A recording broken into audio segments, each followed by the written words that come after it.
Detrás de las luces, las cámaras y los aplausos se esconden historias que jamás imaginamos. Actrices que nos hicieron reír, llorar y soñar en las telenovelas más queridas de México, pero que en la vida real enfrentaron destinos tan trágicos que aún hoy estremecen al mundo del espectáculo. Algunas partieron en silencio, cargando batallas que nadie supo ver. Otras en circunstancias tan inesperadas que la noticia llegó como un golpe al estómago, de esos que dejan sin aire y sin palabras. Y algunas más de formas tan brutales e injustas que cuesta creer que le hayan podido ocurrir a mujeres que conocíamos de memoria, mujeres cuyos rostros, cuyas voces, cuyos personajes formaron parte de nuestra infancia y de nuestra juventud de una manera que ningún tiempo puede borrar. Estas no son simples historias. Son despedidas que nadie vio venir. Hoy conocerás 12 historias reales de actrices mexicanas que dejaron una huella imborrable en la televisión de este país, pero que se despidieron de este mundo de formas tan tristes como inesperadas. Desde primeras actrices de la época de oro hasta estrellas de las telenovelas más vistas de los años 90 y 2000, sus muertes conmocionaron a millones de personas. Aunque muchos jamás conocieron la verdad completa detrás de su final. La verdad que hoy vamos a contar. Prepárate para un recorrido lleno de emoción, de nostalgia y de momentos que te van a dejar sin palabras. Hay accidentes que no deberían haber ocurrido nunca.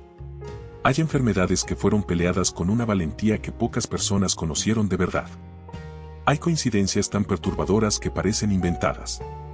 Hay presentimientos que nadie tomó en serio hasta que fue demasiado tarde. Y hay crímenes tan crueles que mancharon para siempre la imagen de quienes abusaron de la confianza de mujeres que merecían vivir.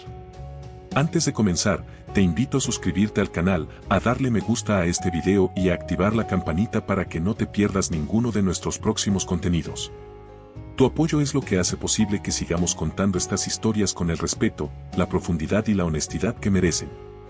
Y si en algún momento este video te llega al corazón, compártelo.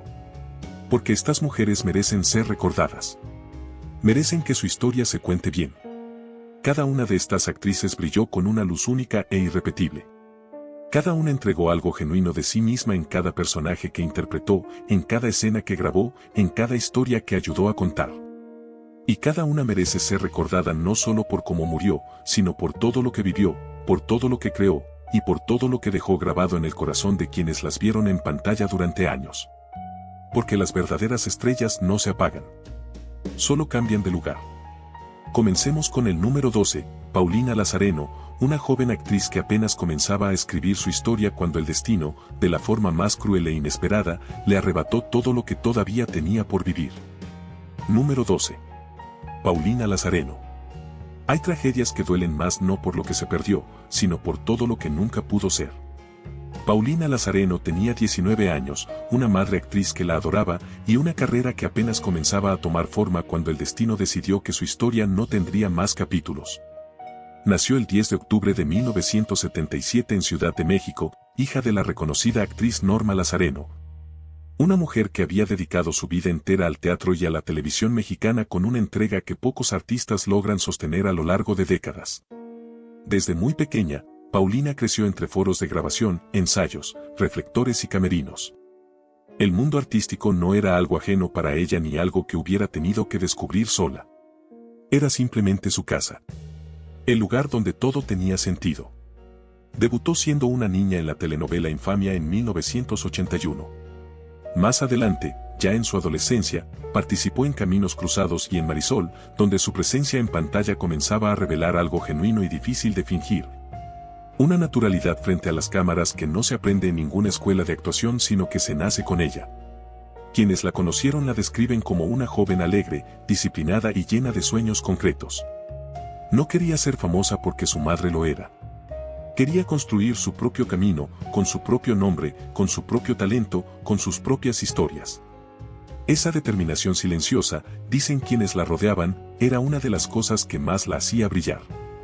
El 28 de junio de 1997, todo se detuvo. Paulina viajaba en automóvil en la Ciudad de México en las primeras horas de la madrugada cuando ocurrió el accidente. El vehículo perdió el control. El impacto fue fatal. Tenía 19 años. Murió antes de que el sol saliera ese día, antes de que el mundo despertara, antes de que nadie pudiera despedirse de ella o decirle todo lo que todavía le faltaba escuchar. La noticia destruyó a Norma Lazareno. En entrevistas posteriores, la actriz confesó que una parte de ella también murió esa madrugada. Que hubo días en que levantarse de la cama le costaba más de lo que ninguna palabra puede describir. Que el dolor de perder a una hija es un tipo de dolor que no termina nunca, que solo se aprende a cargar de otra manera con el paso del tiempo, pero que siempre está ahí, siempre presente, siempre pesando. Pero en medio de ese desgarro absoluto, Norma tomó una decisión que dice todo sobre quién era como madre y como ser humano. Donó las córneas de su hija. Los ojos de Paulina siguieron viendo el mundo a través de alguien más. Esa imagen es de las que no se olvidan.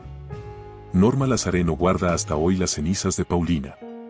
Y ha dicho, con esa calma serena que duele más que el llanto, que el día que ella también muera, sus cenizas serán mezcladas con las de su hija y colocadas juntas en un nicho parroquial. Juntas en la vida. Juntas en la muerte. Juntas para siempre. Paulina Lazareno no alcanzó a florecer del todo. Pero quienes la conocieron saben con certeza que la semilla era extraordinaria. Y que el árbol que nunca pudo crecer habría sido de los más hermosos. Número 11. Ada Carrasco. Hay historias que parecen sacadas de una novela. Coincidencias tan extrañas, tan perturbadoras, que uno no sabe si llamarlas casualidad o destino. La historia de Ada Carrasco es una de esas. Y quien la escucha por primera vez casi siempre se queda en silencio unos segundos antes de poder decir algo, como si el cerebro necesitara un momento extra para procesar lo que acaba de entender. Para asimilar que algo así puede ocurrir de verdad en la vida real. Ada Carrasco fue una primera actriz mexicana con una trayectoria que abarcó décadas enteras. Trabajó en cine, teatro y televisión desde los años 40, acumulando una carrera construida con paciencia.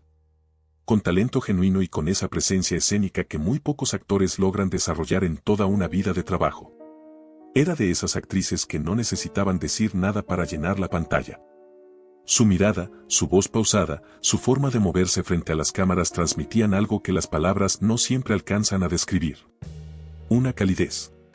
Una autenticidad. Una humanidad que llegaba directamente al corazón del espectador sin ningún esfuerzo aparente y sin ningún artificio. El público mexicano la recordó especialmente por su papel en Marimar.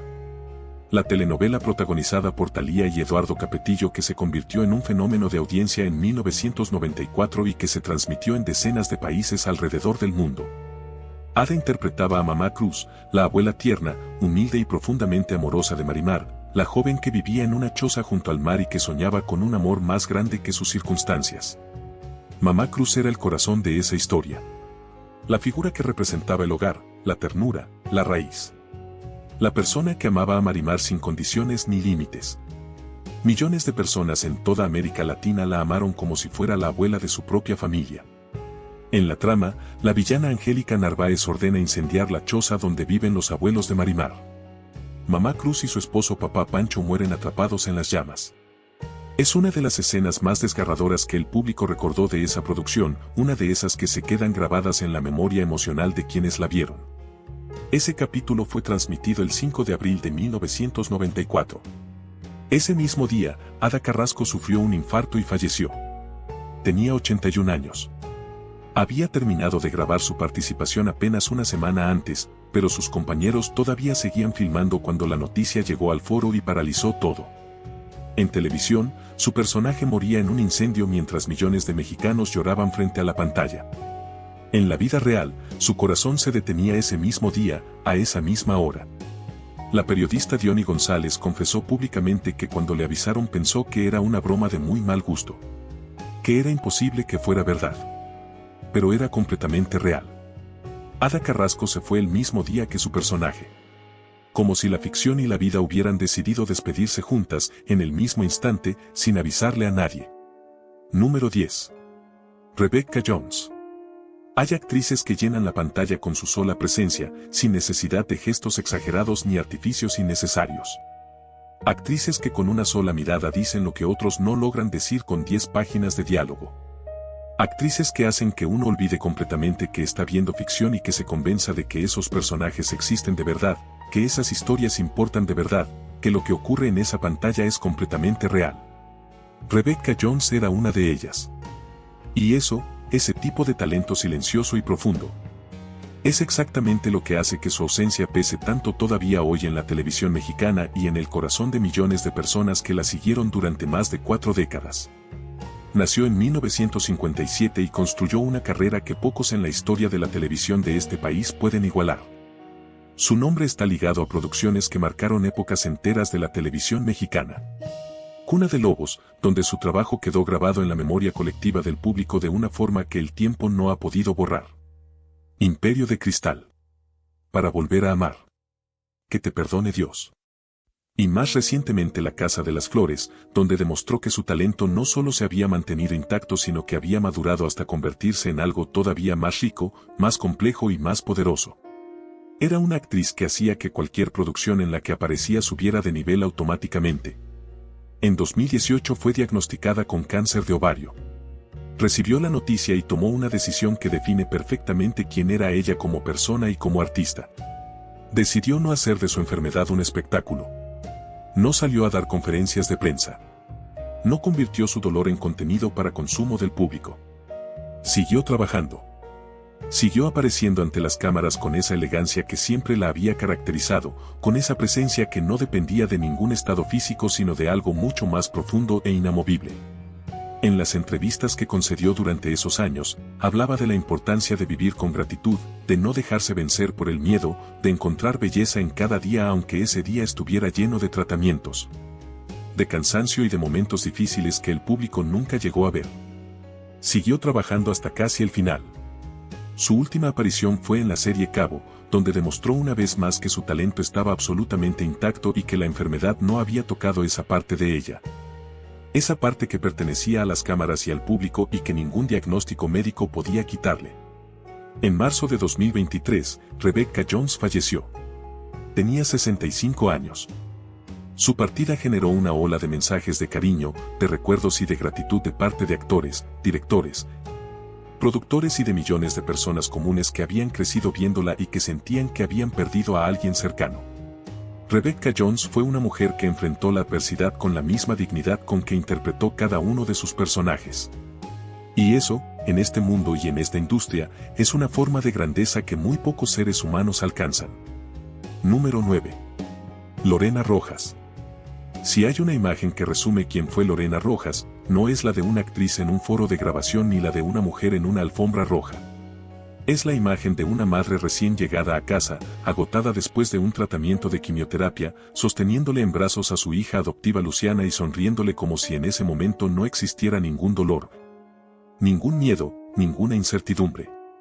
Como si ese abrazo fuera lo único real en el mundo entero y todo lo demás pudiera esperar un poco más.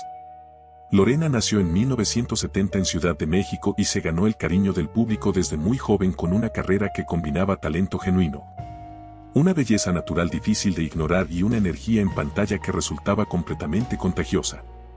Alcanzar una estrella, Baila conmigo, Buscando el paraíso, El alma no tiene color, El cuerpo del deseo, Pecados ajenos, Ladrón de corazones. Telenovelas que marcaron a generaciones enteras de espectadores y que llevaron su nombre y su rostro a países de todo el continente americano. Era una actriz completa en el sentido más profundo de la palabra. Cantaba. Bailaba. Actuaba con una entrega que sus compañeros de elenco siempre destacaban cuando se hablaba de ella. En 2008 le diagnosticaron cáncer de mama. Tenía 38 años. Recibió la noticia y comenzó una batalla que duraría 7 años y que ella decidió no esconder sino enfrentar de frente, con una honestidad que a veces dejaba sin palabras a quienes la rodeaban. No fingió que todo estaba bien cuando no estaba bien. No pretendió que los tratamientos eran fáciles cuando la estaban dejando sin fuerzas. Pero tampoco se rindió. Ni una sola vez en 7 años de batalla dejó de pelear. En 2013, en plena lucha contra la enfermedad, Lorena tomó la decisión más valiente y más hermosa de su vida. Adoptó a una niña a quien llamó Luciana. Sus amigos y colegas recuerdan que cuando hablaba de su hija, algo cambiaba en ella de manera visible. La voz se le suavizaba. Los ojos se le llenaban de algo que iba mucho más allá de la alegría ordinaria. Luciana era su razón más profunda para seguir de pie cada mañana, para tolerar un tratamiento más, para aguantar un dolor más. Para decirle sí a la vida aunque la vida le estuviera poniendo obstáculos que habrían derribado a cualquier otro ser humano. Pero el cáncer avanzó. Se extendió al hígado. Los médicos hicieron todo lo que estaba en sus manos. Y el 16 de febrero de 2015, Lorena Rojas falleció en Miami. Tenía 44 años. Luciana quedó al cuidado de su hermana, la también actriz Mayra Rojas, quien prometió que la niña crecería sabiendo exactamente quién fue su madre y cuánto la amó cada día de su vida. El mundo del espectáculo mexicano lloró su partida con una intensidad poco común. No solo porque era una actriz talentosa, sino porque era un ejemplo vivo de lo que significa amar la vida aunque la vida no te lo ponga fácil. Lorena Rojas peleó hasta el último segundo con el corazón abierto. Y eso nadie se lo puede quitar. Número 8. Edith González. Pocas actrices en la historia de la televisión mexicana han enfrentado la enfermedad con la dignidad, la valentía y la luminosidad con que lo hizo Edith González. Su nombre es sinónimo de elegancia, de fuerza y de esa presencia escénica imponente que convierte cada escena en algo memorable e irrepetible. Nació el 10 de diciembre de 1964 en Monterrey, Nuevo León, y desde muy joven demostró un talento que la llevó a protagonizar algunas de las telenovelas más recordadas de la historia del país. Corazón Salvaje, donde su interpretación quedó grabada en la memoria colectiva de generaciones enteras de espectadores mexicanos y latinoamericanos. Salomé. Doña Bárbara. Los ricos también lloran. Personajes fuertes, mujeres complejas, historias que el público siguió con una intensidad que dice todo sobre el impacto que ella generaba en quien la veía actuar. Era también una mujer que fuera de las cámaras vivía con una pasión y una intensidad que quienes la rodeaban describían como genuinamente arrolladora. Amaba la danza con una profundidad que se notaba en cada movimiento que hacía en pantalla. Amaba el teatro. Amaba a su hija Constanza con una entrega total y visible que era imposible no notar para cualquiera que estuviera cerca de las dos. En 2016, Edith recibió un diagnóstico que lo cambió todo de golpe: cáncer de ovario. La noticia llegó como llegan siempre esas noticias, sin aviso, sin preparación posible, sin manual de instrucciones sobre cómo procesarla o cómo seguir viviendo después de escucharla. Pero lo que hizo después fue lo que la convirtió en algo mucho más grande que una actriz.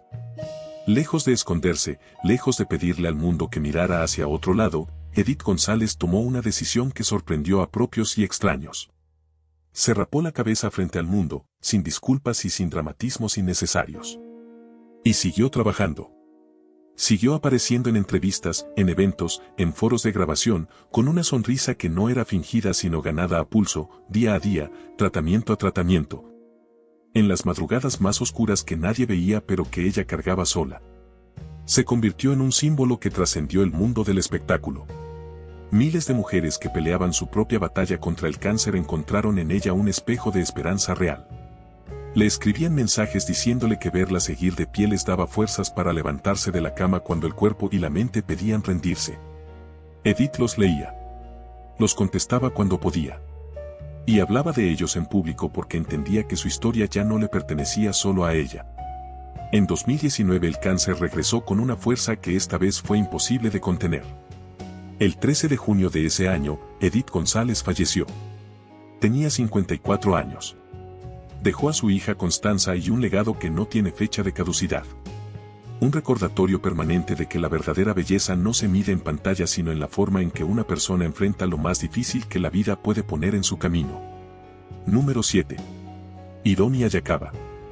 Esta historia es diferente a todas las que hemos contado hasta aquí. No habla de una enfermedad larga ni de un accidente en una carretera oscura ni de un crimen cometido por alguien desconocido. Habla de algo que en apariencia debería ser lo opuesto a una tragedia. Habla del momento más feliz, más luminoso y más esperanzador de una vida que de pronto, sin ninguna explicación, sin ninguna lógica y sin ninguna justicia posible, se convierte en el más devastador que uno puede imaginar. Hiromi Hayakawa nació en Fukuoka, Japón, el 19 de octubre de 1982. Pero creció en México desde que tenía 2 años y medio, en Torreón, Coahuila, y se declaraba con un orgullo genuino y sin ninguna ambigüedad 100% mexicana. Era de esas personas que hacen que uno entienda que la identidad no la determina el lugar donde uno nace sino el lugar donde uno elige quedarse, donde uno construye su vida, donde uno ama. Participó en la tercera generación del reality La Academia de TV Azteca, donde su voz y su personalidad la convirtieron en una de las favoritas del público. Después llegaron proyectos de televisión como El Chema de Telemundo y Lo que callamos las mujeres. El teatro musical, con obras como Mentiras, Hairspray y Chicago, donde su talento escénico brillaba con una dimensión diferente, más física, más completa, más poderosa. Y el doblaje, donde su voz inconfundible llegó a millones de personas en toda América Latina a través de películas como Valiente de Disney, en la que prestó su voz a la princesa Mérida. Una voz que millones de niños escucharon sin saber que detrás estaba ella. En enero de 2017 se casó con el actor Fernando Santana en una ceremonia que sus amigos describieron como un reflejo exacto de quienes eran los dos. Alegre, emotiva, llena de color y de vida. Meses después anunció que estaba embarazada. Su bebé se llamaría Julieta y nacería el 21 de octubre, el mismo día del cumpleaños de Ironi. Esa coincidencia la llenaba de una felicidad desbordante que compartía con todos en redes sociales. Ya tenía preparados 6 pares de zapatillas para su hija. Había elegido el nombre meses antes de saber si sería niña o niño. El 26 de septiembre de 2017 fue al ginecólogo. Todo estaba perfectamente bien. El médico le dijo que Julieta quizás llegaría unos días antes de lo previsto porque ya estaba lista. Ironi regresó a casa contenta y tranquila. Esa misma tarde comenzó a sentir un dolor extraño en el estómago. Su esposo la llevó de urgencia al hospital. Los médicos encontraron una hemorragia interna en el hígado, una complicación que ningún control previo había detectado, que llegó sin aviso desde adentro. Operaron de inmediato. Julieta no sobrevivió. Ironi sufrió 4 paros cardíacos consecutivos. Por 2 minutos recuperó los signos vitales. Fue una falsa esperanza. El 27 de septiembre de 2017, a las 11:40 de la mañana, Ironi Ayakaba murió. Tenía 34 años. Llevaba casada 9 meses. Nunca llegó a conocer a su hija. Se fue en el momento más dulce de su vida. Y eso es un tipo de dolor que no tiene nombre ni consuelo posible. Número 6. Carla Álvarez. Hay muertes que sacuden por lo repentinas. Hay otras que sacuden porque dejan preguntas abiertas que con el tiempo se vuelven más pesadas, no más livianas. La muerte de Carla Álvarez fue de ese segundo tipo. Una historia que el público creyó conocer pero que tenía una profundidad que muy pocos vieron, una batalla privada que Carla eligió librar sola, lejos de los reflectores y del escrutinio público. Y que al final determinó un desenlace que nadie esperaba y que todavía hoy genera conversaciones incómodas pero absolutamente necesarias sobre lo que pasa detrás de las cámaras en la industria del entretenimiento. Carla nació el 15 de octubre de 1972 en Ciudad de México. Desde joven demostró una versatilidad y una capacidad dramática que la llevaron a trabajar en casi 20 telenovelas a lo largo de su carrera.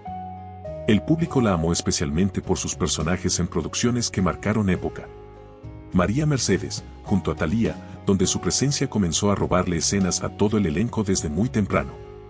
La Mentira, con Kate del Castillo y Guy Ecker, donde su trabajo fue recordado por su precisión milimétrica y su fuerza expresiva. Mi querida Isabel. Acapulco Cuerpo y Alma. Inocente de ti. Heridas de amor. Las tontas no van al cielo. Tenía una capacidad especial para interpretar a mujeres complejas, personajes que el público podía detestar y entender al mismo tiempo, antagonistas con capas, con historia propia. Con una humanidad oscura que hacía que una escena con ella nunca fuera predecible ni aburrida. Detrás de esa imagen de seguridad y de presencia poderosa, sin embargo, Carla enfrentaba desde hacía años una batalla muy silenciosa y muy solitaria. Se habló de trastornos alimenticios, de anorexia y bulimia severas que habían ido debilitando su cuerpo de forma progresiva durante mucho tiempo sin que casi nadie en la industria lo reconociera públicamente. Ella lo desmintió en vida. Nunca quiso que esa historia opacara su trabajo ni que el público la mirara con lástima en lugar de con el respeto que su carrera merecía. Y esa decisión, ese silencio elegido con determinación, dice mucho sobre quién era Carla Álvarez como persona. Una mujer que se había construido a sí misma con trabajo duro, que sabía exactamente lo que valía como actriz, y que no estaba dispuesta a que ninguna narrativa ajena redujera eso a otra cosa. El 15 de noviembre de 2013, Carla fue encontrada sin vida en su departamento de la colonia Roma en la Ciudad de México. Tenía 41 años. El dictamen oficial estableció insuficiencia respiratoria provocada por una neumonía viral aguda. Pero al día siguiente información publicada apuntaba a que los trastornos alimenticios habían debilitado su sistema inmunológico hasta hacerlo incapaz de resistir lo que en condiciones normales habría sido una infección tratable. La verdad completa nunca quedó del todo clara para el público. Y esa ambigüedad duele de manera particular, porque Carla Álvarez merecía que su historia se contara completa y con honestidad. Merecía que se hablara de la presión brutal que ejerce la industria sobre los cuerpos de las mujeres. Merecía que su batalla silenciosa fuera reconocida como lo que fue, una batalla real, librada sola, durante años. Por una mujer extraordinaria que lo dio todo frente a las cámaras mientras por dentro luchaba con algo que nadie quería ver. Número 5. Mariana Levy. Si hay una historia en esta lista que estremece no por su violencia directa sino por lo absurdo y devastador de sus circunstancias, es la de Mariana Levy. Porque Mariana no murió de una enfermedad larga. No murió en un accidente de carretera. No murió víctima de un crimen premeditado. Mariana Levy murió de miedo. Y esa frase, dicha así de sencilla y de directa, contiene dentro de sí todo el peso insoportable de una tragedia que no debió haber ocurrido nunca, que no tenía ninguna razón de ser. Que llegó en el peor momento posible del peor día posible. Hija de la conductora y periodista Talina Fernández, una de las mujeres más reconocidas del espectáculo mexicano. Mariana creció en el mundo del entretenimiento con la naturalidad de quien nació dentro de él y lo respiró desde el primer día de su vida. Construyó una carrera sólida y genuinamente querida en Televisa, con personajes que el público recordó con cariño durante muchos años después de que dejaron de transmitirse. La Pícara Soñadora, junto a Eduardo Palomo, fue la producción que la dio a conocer internacionalmente y que la consolidó como una de las favoritas indiscutibles del público. Rosa Salvaje. Amor Real. Tenía una sonrisa que llegaba antes que cualquier otra cosa. Una energía en pantalla que era difícil de ignorar y una manera de habitar sus personajes que hacía que uno la buscara en cada escena aunque no fuera la protagonista principal. El 29 de abril de 2005, Día del Niño, Mariana manejaba su camioneta por las calles de la Ciudad de México acompañada de sus hijos, entre ellos sus hijas María y Paula, y de su esposo José María Fernández. Era un día que debía ser de celebración, de alegría familiar, de esos días normales y felices que uno no sabe que va a recordar para siempre hasta que de repente ya no puede olvidarlos porque se convirtieron en otra cosa. En un momento del trayecto, Mariana vio a hombres armados cerca del vehículo. El instinto de madre se activó antes que cualquier otro pensamiento. El miedo fue tan súbito, tan físico, tan absolutamente fulminante para su corazón, que su cuerpo no pudo resistirlo. Sufrió un infarto en ese instante preciso. Llegó con vida al hospital. Pero no pudo salir de él. Sus hijas la esperaban en casa. El Día del Niño se convirtió en el día más oscuro de su familia y en una fecha que Talina Fernández cargaría para siempre con un dolor que ninguna entrevista, ninguna terapia y ningún tiempo podría borrar del todo. En entrevistas posteriores, Talina habló de esa pérdida con una honestidad desgarradora que dejaba al entrevistador completamente sin palabras. Porque hay pérdidas que no tienen consuelo posible. Y perder a una hija de esa manera, en ese día, frente a sus propios hijos, es una de ellas. Mariana Levy tenía 39 años. Se fue creyendo que protegía a sus hijos. Y aunque eso no cambia nada ni alivia nada, dice exactamente y con toda claridad quién era ella como persona y como madre. Número 4. Fanny Cano. Existen historias que tienen algo de premonición. Algo que mirado desde el presente, con todos los datos sobre la mesa, hace que uno sienta un escalofrío lento y preciso recorriendo la espalda de arriba hacia abajo. La historia de Fanny Cano es una de esas.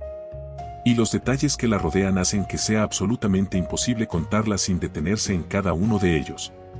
Porque cada uno agrega una capa de misterio que el tiempo no ha logrado disipar y que probablemente nunca logrará disipar del todo.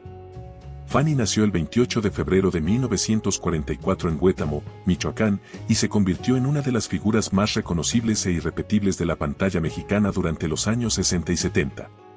Trabajó con Cantinflas en el cine desde muy joven, participó en más de 30 películas y 10 telenovelas a lo largo de su carrera, y protagonizó en 1968 la primera versión de Rubí.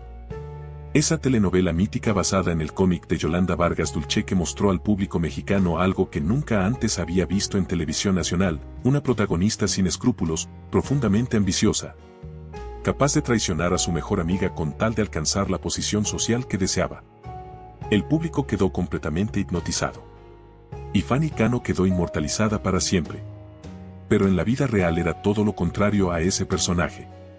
Sus amigos y compañeros la describían siempre como una mujer noble, introvertida, profundamente espiritual y de una sensibilidad poco común. A finales de los años 70 se adentró en el budismo con una seriedad y una entrega que sorprendió a todos los que la conocían. Vendió sus propiedades. Distribuyó sus bienes entre su familia. Se alejó voluntariamente del mundo del espectáculo en 1982, un año antes de su muerte, para dedicarse a obras de caridad y a una búsqueda de paz interior que sus cercanos describían como absolutamente genuina. En 1982 hizo algo que en ese momento nadie terminó de entender. Escribió una carta detallando con precisión cómo debía repartirse su herencia si ella llegaba a faltar. La guardó sin hacer mayor comentario al respecto. Nadie supo bien qué pensar de ese gesto en aquel momento. En diciembre de 1983, días antes del viaje que la llevaría a la muerte, le confesó a su hermano Francisco que ya no quería tomar más vuelos. Que estaba cansada de viajar. Que se sentía sin ánimo para ese trayecto.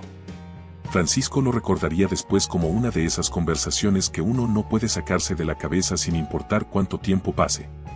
El 7 de diciembre de 1983, una niebla densa y cerrada cubría el aeropuerto de Barajas en Madrid. Fanny Cano viajaba en el vuelo 350 de Iberia con destino a Roma. Otro avión, el vuelo 134 de Aviaco, intentaba encontrar su pista de despegue en medio de esa niebla que borraba todo horizonte posible.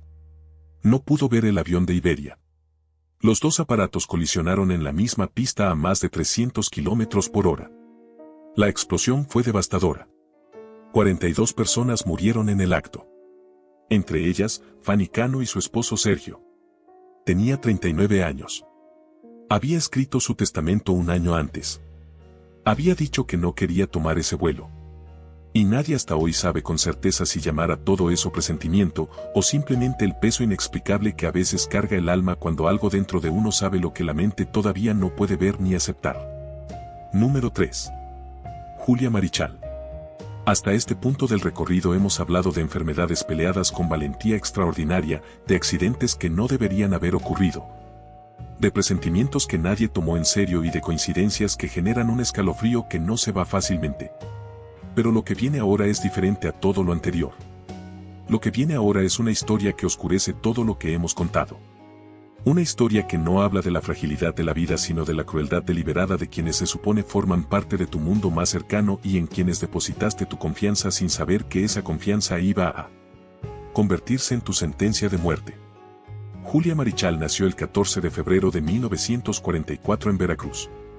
Creció en un ambiente extraordinariamente rico en cultura e intelectualidad. Su madre era una actriz cubana.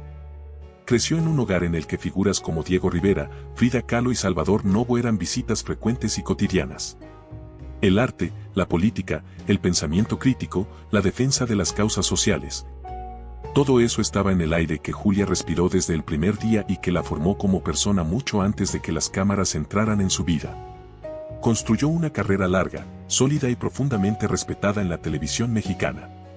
Trabajó en Mundo de Juguete, Monte Calvario, Rosa Salvaje, El Derecho de Nacer y en decenas de producciones que abarcaron varias décadas de la historia de la televisión en este país. Era de esas primeras actrices que dan textura, credibilidad y profundidad a cualquier producción en la que participan, las que hacen que las escenas funcionen aunque el personaje no sea el protagónico.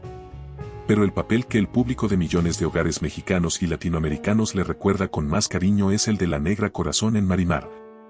La fiel y entrañable empleada doméstica que protegía a Thalía de las maldades de los Santibáñez con una lealtad y una bondad que Julia transmitía con una autenticidad imposible de fingir y imposible de olvidar. Era tía del cantante Kalimba y de M. Valia, integrantes de OV7. Tenía amigos en el medio artístico que la respetaban profundamente. Y tenía una vida que, aunque retirada del ojo público en sus últimos años, era la suya, construida ladrillo por ladrillo a lo largo de décadas de trabajo, de entrega y de una pasión por el arte que nunca la abandonó. El 12 de noviembre de 2011, Julia Marichal fue vista por última vez en la delegación Magdalena Contreras en la Ciudad de México. Sus familiares intentaron localizarla en los días siguientes y no pudieron. Reportaron su desaparición a las autoridades. Comenzaron semanas de incertidumbre, de llamadas sin respuesta, de una angustia que crecía día a día sin que nadie pudiera darle forma ni encontrarle explicación. El 2 de diciembre de 2011, la policía encontró su cuerpo.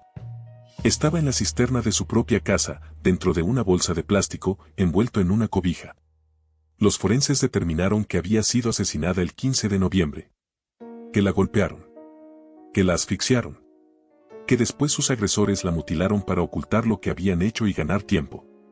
Las investigaciones revelaron que el crimen fue cometido por su asistente personal, Pedro Osvaldo Castellanos, y la pareja de este, Ana Betsaida Duarte. El móvil fue el robo de dinero, joyas y tarjetas bancarias. La misma Julia les había abierto la puerta de su casa sin imaginar que ese gesto cotidiano y generoso sería el último de su vida. En septiembre de 2012 ambos fueron sentenciados a más de 52 años de prisión. Thalía lloró su muerte públicamente y le dedicó palabras que muchos recordaron durante años. Julia Marichal le abrió la puerta a su asesino. Y eso es algo que ninguna sentencia puede reparar. Número 2. Viridiana Alatriste. Hay nombres que cargan con un peso doble. El peso del talento que se fue demasiado pronto, antes de poder demostrar todo lo que era capaz de dar. Y el peso del amor de una madre que nunca terminó de soltar ese dolor, que lo aprendió a cargar pero que jamás lo dejó ir del todo porque hay pérdidas que simplemente no se superan. Solo se aprende a vivir con ellas de la única forma posible. Viridiana Alatriste era hija de Silvia Pinal, la actriz más grande e icónica que México ha dado al mundo del espectáculo. Y eso, lejos de ser un camino allanado y fácil, era una exigencia constante. Una mirada permanente de toda la industria y de todo el público que esperaba ver si ese talento extraordinario se transmitía de madre a hija o si simplemente se mencionaba como dato biográfico. Viridiana nació el 17 de enero de 1963 en Ciudad de México. Su nombre fue puesto en homenaje a la película Viridiana de Luis Buñuel, que sus padres, Silvia Pinal y el productor Gustavo Alatriste, habían llevado al mundo en 1961 con un orgullo que el tiempo transformó en legado permanente. Desde niña creció rodeada de arte, de intelectuales, de creadores de toda disciplina. El talento estaba literalmente en el aire que respiraba todos los días. A los 18 años debutó en televisión con el programa juvenil Cachún Cachún Rara, donde su personaje Viri conectó rápida y genuinamente con el público joven que la vio actuar. Después llegó una nominación al Premio Ariel por su trabajo en la película La Seducción, un reconocimiento que a los 18 años era una señal inequívoca de que había algo real y profundo en esa joven actriz. Y luego llegó Mañana es Primavera, la telenovela producida por su propia madre, en la que Silvia Pinal y Viridiana Alatriste actuaban juntas, compartían el foro de grabación. Se veían todos los días y construían algo que iba mucho más allá de una producción televisiva. Era el momento más luminoso de sus 19 años. Todo apuntaba hacia adelante. La noche del 24 de octubre de 1982, Viridiana asistió a una reunión en el departamento del actor Jaime Garza, con quien mantenía un romance que prefería mantener alejado del conocimiento de su familia. La velada transcurrió con normalidad hasta que en algún momento, sin una explicación clara que nadie lograra descifrar después, Viridiana se levantó y anunció que se iba. Jaime Garza la recuerda así: décadas después, la vio inquieta, preocupada, diferente a como había llegado. No enojada. No en mal estado. Solo diferente, como si algo interno le estuviera diciendo que necesitaba salir de ahí en ese momento. Nadie supo por qué. Nadie volvió a preguntárselo. En la madrugada del 25 de octubre de 1982, su Volkswagen Atlantic perdió el control en la avenida Toluca al poniente de la Ciudad de México. El automóvil cayó a un barranco. Viridiana no llevaba puesto el cinturón de seguridad. Murió al instante por el impacto en la sien. Tenía 19 años. Silvia Pinal esperó esa noche a que su hija llegara a casa. La puerta del cuarto de Viridiana estaba cerrada y Pinal asumió que ya había regresado y dormía. Se acostó sin desmaquillarse, agotada de un evento al que había asistido esa noche. Las llamadas comenzaron en las primeras horas del 25 de octubre y todo cambió para siempre. Silvia Pinal escribió después en su autobiografía que cuando llegó al lugar del accidente y vio a su hija, no pudo tocarla. No se permitió sentir el frío de la muerte en ese cuerpo que horas antes había visto lleno de vida y de planes y de futuro. Solo la miró. Y en ese momento supo que una parte de ella también había quedado en ese barranco para siempre. Tuvo que seguir grabando la misma telenovela que hacía con su hija, con ese peso encima, porque el espectáculo siempre continúa aunque uno ya no sea la misma persona de antes. Viridiana Alatriste tenía 19 años. Y su madre nunca dejó de extrañarla ni un solo día. Número 1. Tania Mendoza. Y llegamos al final de esta lista. A la historia que cierra este recorrido. No porque sea la más antigua ni la más conocida, sino porque hay algo en ella que concentra de una manera brutal y absolutamente descarnada todo lo que hemos estado contando a lo largo de este video. Hay algo en esta historia que golpea diferente. Que te deja sentado frente a la pantalla preguntándote cómo es posible que algo así ocurra en un día ordinario, en un lugar ordinario. Mientras una madre espera a su hijo con la misma tranquilidad con que millones de madres hacen exactamente lo mismo todos los días en cualquier rincón de este país. Tania Mendoza nació el 5 de abril de 1979 en Guadalajara, Jalisco. Su nombre real era María Guadalupe Torres Mendoza. Creció con el sueño de estar frente a las cámaras y trabajó durante más de 2 décadas para construir una carrera en la que la actuación y la música caminaron siempre de la mano. Participó en telenovelas como El precio de tu amor en 1999, Por tu amor en el año 2000 y en programas reconocidos de la televisión mexicana. También desarrolló una carrera como cantante de música regional mexicana, con 5 discos grabados a lo largo de los años que la llevaron a presentarse en ferias y eventos por todo el país. Su papel más recordado fue el de protagonista en la película La mera reina del sur, estrenada en 2005, que la convirtió en una figura conocida para el público que seguía ese género cinematográfico y que le dio el apodo con el que muchos la conocieron durante años. Era una mujer que había construido su carrera desde abajo, con trabajo constante, con presentaciones en escenarios de todos los tamaños. Con una perseverancia que sus cercanos describían como uno de sus rasgos más definitorios.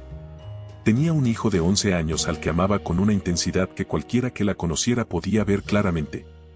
El 14 de diciembre de 2021, Tania Mendoza llevó a su hijo a entrenar fútbol a la Unidad Deportiva Felinos, en la colonia Lomas de Cortés, en Cuernavaca, Morelos. Era una tarde ordinaria. Una de esas tardes que no tienen nada de especial, que son exactamente iguales a cientos de tardes anteriores. Una madre sentada esperando a que su hijo salga de practicar su deporte favorito. Una imagen que ocurre en miles de lugares de México al mismo tiempo, todos los días, sin que nadie piense que puede convertirse en otra cosa. 2 hombres llegaron en una motocicleta. Uno de ellos descendió del vehículo, caminó directo hacia donde estaba Tania Mendoza y le disparó en el rostro a quemarropa. Después subió de nuevo a la motocicleta y huyeron a toda velocidad. Los servicios de emergencia llegaron al lugar, pero Tania ya no tenía signos vitales. Su hijo de 11 años presenció todo desde adentro del campo de entrenamiento. Tenía 42 años. Murió en cuestión de segundos, sin aviso, sin posibilidad de defensa, en el único lugar donde cualquier madre se siente completamente segura, acompañando a su hijo. Las autoridades de Morelos tipificaron el crimen como feminicidio e iniciaron una investigación que apuntó hacia posibles vínculos con el mundo del crimen organizado. Aunque los detalles nunca quedaron del todo esclarecidos para el público. Lo que sí quedó completamente claro, dolorosamente claro, es que Tania Mendoza murió haciendo lo que hacen las madres. Esperando a su hijo.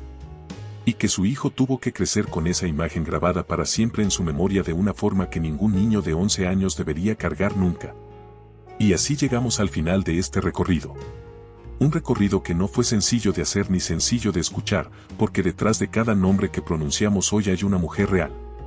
Una mujer con familia, con sueños, con una carrera construida a base de trabajo, de entrega y de una pasión genuina por el arte de contar historias. Mujeres que dieron lo mejor de sí mismas frente a las cámaras sin que el público supiera lo que cargaban detrás de esa pantalla, detrás de esa sonrisa. Detrás de ese personaje que el espectador veía y que en muchos casos terminó siendo mucho más sencillo y mucho más luminoso que la vida real de quien lo interpretaba. Hoy recordamos a Paulina Lazareno, que se fue a los 19 años antes de que su historia pudiera escribirse completa, dejando a una madre que donó sus córneas y que prometió reunirse con ella para siempre. A Ada Carrasco, que se despidió exactamente el mismo día que su personaje, como si el destino hubiera querido que ficción y realidad se fundieran en un solo instante que nadie olvidó. A Rebecca Jones, que peleó en silencio durante años y siguió apareciendo frente a las cámaras con una elegancia que ninguna enfermedad pudo tocar. A Lorena Rojas, que adoptó a una hija en medio de su batalla contra el cáncer y encontró en ese amor la razón más poderosa para seguir peleando hasta el último segundo. A Edith González, que se rapó frente al mundo y siguió de pie, convirtiendo su dolor en esperanza para miles de mujeres que luchaban sus propias batallas en silencio. A Hiromi Hayakawa, que se fue en el momento más dulce de su vida, esperando a la hija que ya tenía nombre y 6 pares de zapatillas preparados. A Carla Álvarez, cuya historia completa nunca fue contada con la honestidad que merecía, y que peleó sola durante años una batalla que nadie quiso ver. A Mariana Levy, que murió de miedo en el Día del Niño, creyendo hasta el último momento que protegía a sus hijos. A Fanny Cano, que escribió su testamento un año antes, que le dijo a su hermano que no quería tomar ese vuelo, y que murió en una colisión de 2 aviones en una mañana de niebla en Madrid. A Julia Marichal, que le abrió la puerta a quienes la traicionaron de la forma más brutal e imperdonable y cuyo cuerpo fue encontrado semanas después en la cisterna de su propia casa. A Viridiana Alatriste, que salió de una fiesta sin explicación en la madrugada, cuya madre esperó toda la noche a que llegara a casa y que murió a los 19 años grabando una telenovela junto a Silvia Pinal. Y a Tania Mendoza, que murió a balazos frente a la unidad deportiva donde su hijo entrenaba fútbol, en una tarde ordinaria que no debió terminar como terminó. 12 mujeres. 12 historias. 12 formas distintas en que la vida puede quebrarse sin aviso, sin lógica, sin justicia y sin que nadie pueda hacer nada para evitarlo. Enfermedades que fueron peleadas con una valentía que inspira y que duele al mismo tiempo. Accidentes que no deberían haber ocurrido. Coincidencias que estremecen. Presentimientos que nadie escuchó a tiempo. Crímenes que mancharon para siempre la memoria de quienes abusaron de la confianza de mujeres que merecían vivir mucho más tiempo. Pero hay algo que ninguna tragedia, ningún crimen ni ninguna enfermedad pudo quitarles. Sus voces siguen vivas en cada escena que grabaron. Sus rostros siguen presentes en la memoria de millones de personas que crecieron viéndola semana a semana, capítulo a capítulo, personaje a personaje. Sus historias forman parte de la historia de la televisión mexicana de una forma que ningún tiempo borrará porque están grabadas no solo en archivos sino en el corazón de quienes las amaron. Porque las verdaderas estrellas no se apagan. Solo cambian de lugar. Y desde donde están ahora, lejos de todo el dolor que vivieron aquí, siguen brillando más alto que nunca. Si este video te llegó al corazón, compártelo con alguien que también las recuerde. Déjanos en los comentarios el nombre de la actriz que más extrañas o cuya historia te impactó más hoy. Y si todavía no eres parte de este canal, suscríbete para que sigamos contando juntos las historias que merecen ser honradas. Recordadas y contadas con el respeto que cada una de estas mujeres se ganó con su trabajo y con su vida.